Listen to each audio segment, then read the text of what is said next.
guys, it's Robin, RsIslandCrafts, and welcome to my craft room.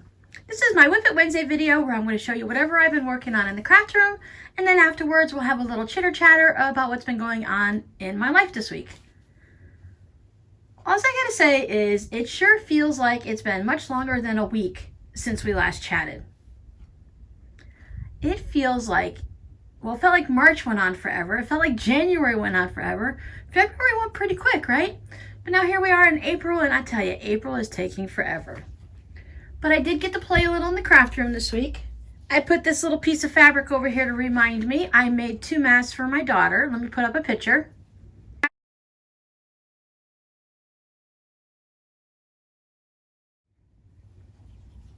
I showed you the fabric last week. She loved it. She's very happy with them. I did finish up the pouches for the little scissors. Got the animals with the blue, and the Pepsis got the blue, and the Canadian flags got gray because that just seemed appropriate with the flags in the background. The moustaches got some bright yellow. The lilies got some blue. I feel like these are like woodland flowers. And they got a different blue. The aqua and brown hearts, they got that blue. And then I got these little retro looking bitty flowers, and they got some blue. So these are all listed in the shop. The shop is, our fire shop is listed down below, so if anyone's interested. Scissor cozies, I think they would work great for notion pouches, for your double point knitting needles, maybe a little EPP pouch to put some thread and just a little take along project with you. I love zipper pouches, and it's just nice to have something that's a little bit of a different shape. These were just fun to make. I spent a little bit of time with my stars. So this was the big piece that I'd already stitched together into a blanket. So I went ahead and deconstructed it into just section of stars. I thought that was going to be the easiest way to go ahead and take it apart. It was just something that I was sitting down while I was working on videos last week and getting things edited and stuff, that I could just go ahead and spend a little bit of time in the morning. If I drink coffee, I think this would be a perfect project to work on while drinking coffee. But I'm not much of a coffee drinker, and I haven't found the tea that I really like. I did find one, and then the stores, of course, stopped selling it. And I guess I need to start drinking it with the loose leaf, because that's supposed to be a much better tea.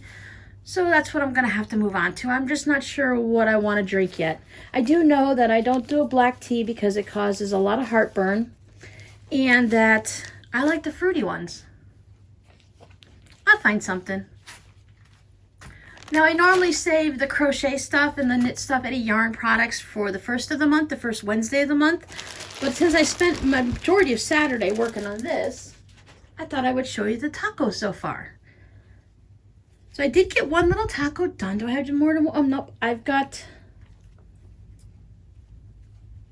Here's my practice taco from before. So this taco is not going to go with the order. This one's going to go probably to my daughter. And then I have these 2 tacos going. So I still need to go out and see if I can get into Michael's or Joann's to find some thin ribbon to put onto this. And then I just got as far as putting the lettuce in. It's all stitched in and adding faces to everybody. If you hang out with me on Instagram, you'll have seen that I made these. I had them up against the wall as I was making them. I just kept stacking them on top of each other, and they turned into a really cool little totem pole.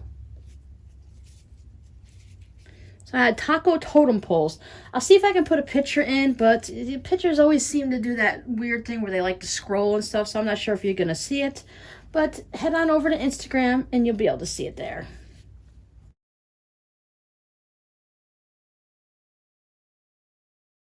So I am working on 12 of those. So that, like I said, that took up a good part of my Saturday. So I thought I'd just kind of show them to you because I really thought they were turning out pretty cute with their little smiles. We'll just leave the little taco guys out here so that we can watch them. See, maybe they'll finish working on themselves all on their own. Maybe they'll just go to poof and be done. Crocheting It's faster than knitting, yes, but when you're doing little amigurumi or little toys and ornaments, this is going to be Christmas ornaments, they just seem to take a lot longer than you expect because all the little extra pieces, first you have to make them and then you have to get them all stitched in. You have to take the ends of the, weave in the ends of the yarn and get everything hidden so you can't really see where any of the long strings of yarn have been. So every piece has two, one where you start and one where you finish.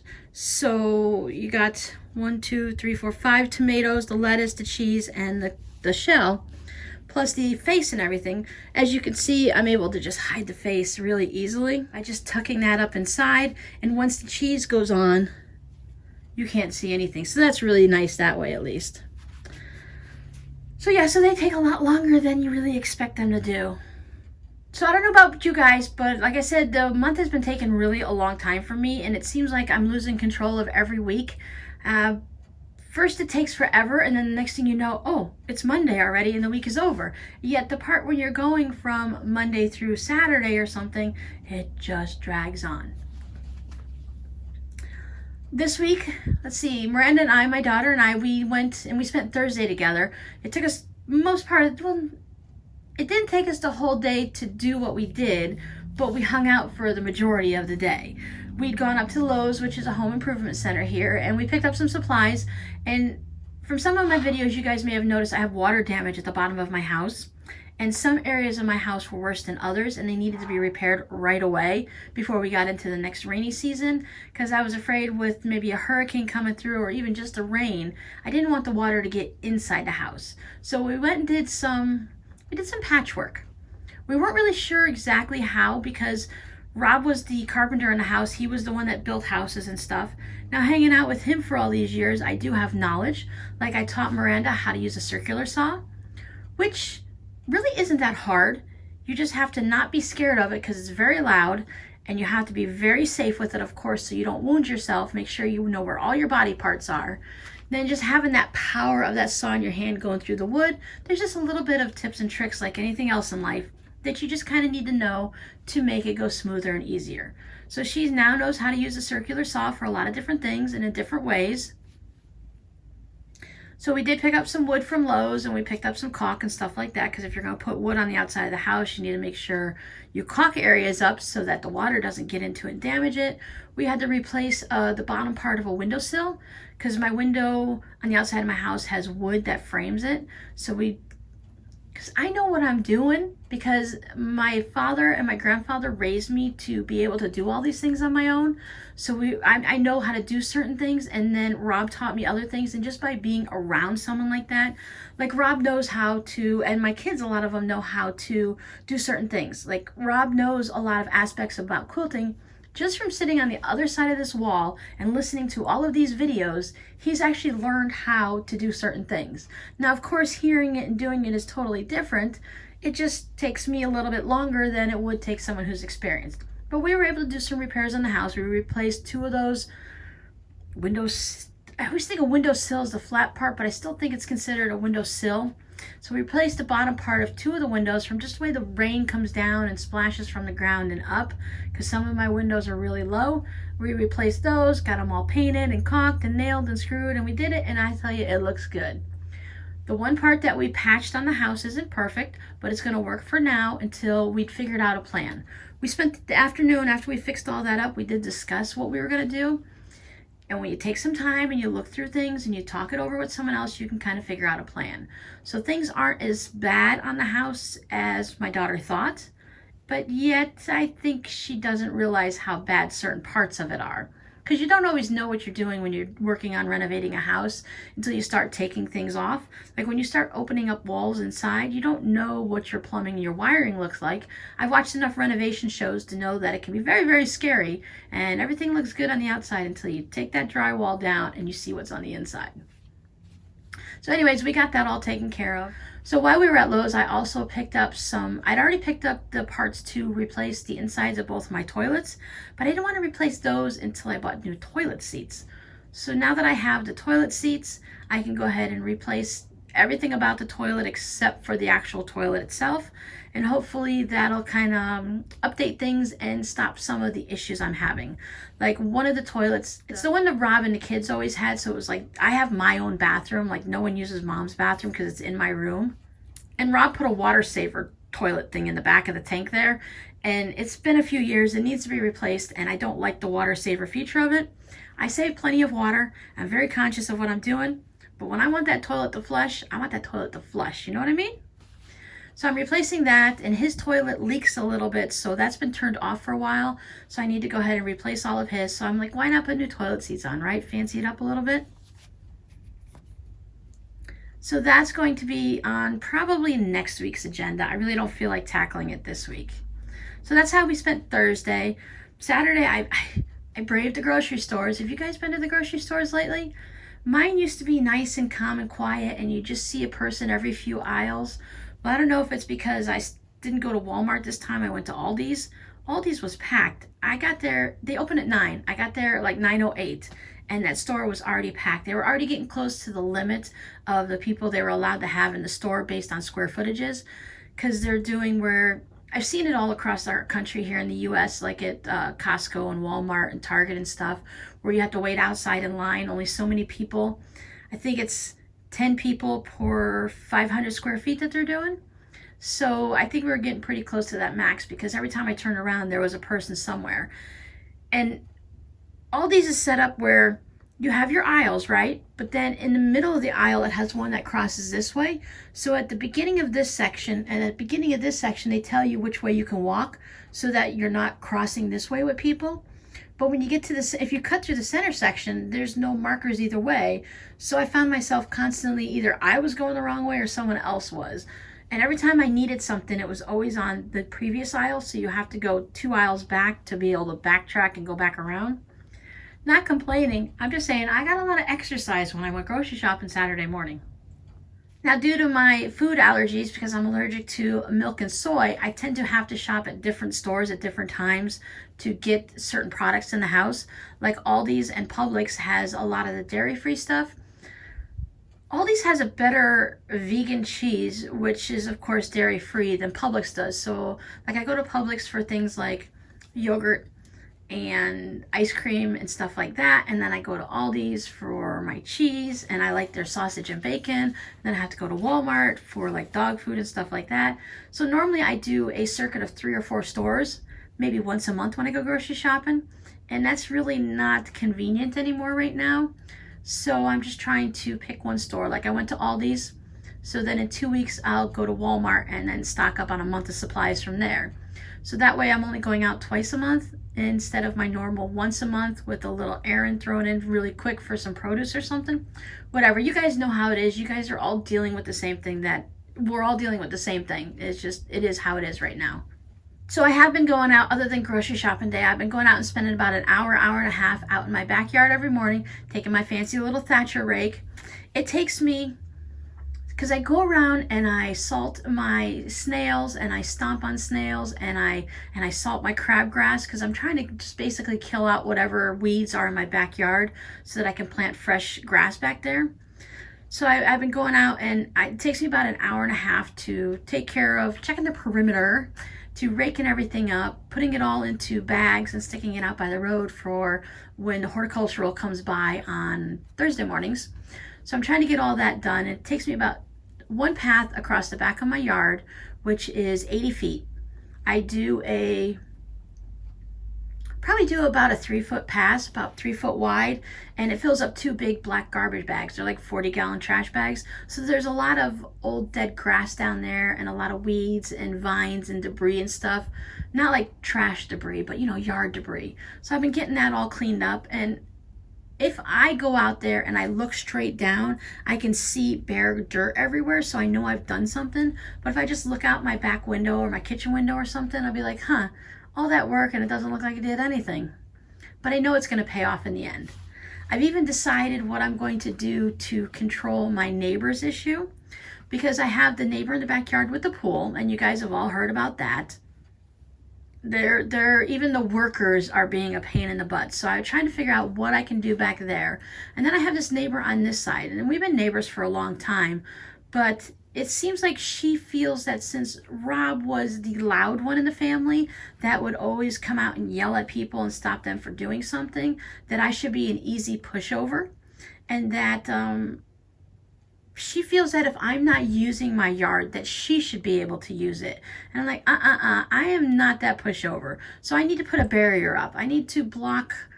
We've always wanted to put hedgerows up to block her yard from ours, and then along the back, just to give us a little bit of that nice privacy feeling of having your own little oasis, and it's your yard, and you know, something like that. But we found that a lot of the bushes were going to be, some of them are very expensive to buy, and some of them, you know, they weren't going to work in our situation with our full sun, because most of the yard gets a lot of sun, and then the other half gets half shade, half sun. So it was like, what are you going to plant? What are you going to do? And, you know, raising your kids, time just goes by, and you never get to it. So I've been thinking about it, and since she's been a little bit annoying, and I got a feeling that these are going to be a little bit annoying, I come up with an idea. You can use hibiscus plants as a nice hedge. Doing a little research, because I have that nice one out front that's growing really well, that you can put them, you only have to plant them 6 feet apart. So you can plant them all along here and along the back, and then they come up to about anywhere from 4.5 to 6.5 feet, depending on what type you're gonna get. Most of the ones that I was looking at were about 4.5 feet, and I thought that was perfect. It's just gonna give you, it's gonna block the border and say, hey, you know, just because you've used up all of your yard space doesn't mean you can come over into mine. It's like, she doesn't like what I have in my yard, so she wants to like plant trees. And I'm like, yeah, sure, plant all the trees you want, but don't come across the yard here. You may not see me using it, but I'm out in my yard every day, even before the whole snail incident. I've got the dog, I take the dog out, and we, you know, play around in the yard and do for little walks. She's 13 years old. She doesn't do very well walking too far, but she does pretty good just kind of running around and having a good time in the yard. So I bought, instead of purchasing hibiscus plants, which right now they're about $20 to $30 a plant, and I would need so many to border both areas. Because you figure, even just spacing them out more than 6 feet, if I'm going 80 feet across, that I would need to have, you know, at least 10 plants right in the back, and I would probably want more to give them a little bit closer. So that's a lot at $20 or more a piece. But I thought, let me do a little research. Etsy actually sells hibiscus seeds the hibiscus were grown here in Florida, and they harvested the seeds, and I can get 20 seeds for under $4, plus a little bit of shipping. So I went and purchased several different varieties, because I wanted a whole bunch of different colors.